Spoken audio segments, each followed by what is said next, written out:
নমস্কার, আমি সুশান্ত শিবানী পাল। কলকাতায় দুর্গাপুজো এখন যে মাত্রায় চলে গেছে বা যেভাবে সেইটা নিয়ে একটা গবেষণামূলক কাজ করছেন বিভিন্ন শিল্পীরা বা আমরা প্রত্যেকে মিলে, সেটা কিন্তু আহ, ভবিষ্যতে যদি কোনোদিন কলকাতার দুর্গাপুজো নিয়ে আলোচনা হয়, তাহলে এই 25-30 বছরের যে বিবর্তন বা যে বিবর্তিত দুর্গাপুজোর চেহারা আমরা এখন দেখতে পাই, সেটা নিয়ে কিন্তু আহ, একটা একটা ঐতিহাসিকমূলক তার গতিপথ আমরা কিন্তু নির্ধারণ করতে পারবো।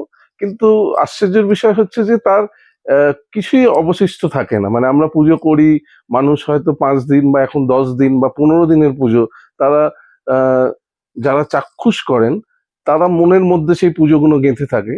কিন্তু তারপরে আবার দশমীর পরে কিন্তু সেই মাঠ বা গলি আবার পুনরায় আগের চেহারায় চলে আসে।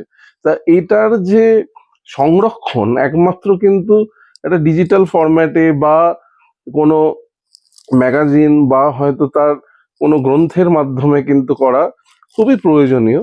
তা এই কাজটা খুব নিষ্ঠার সঙ্গে বিগত 6 বছর ধরে পুজো ক্লিকস করছে।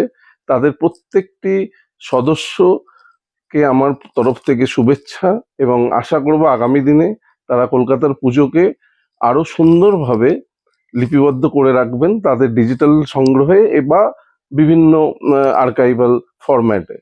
তো thank you Puja clicks for মানে getting Durga Puja bigger and ডকুমেন্টিং Durga Puja like this.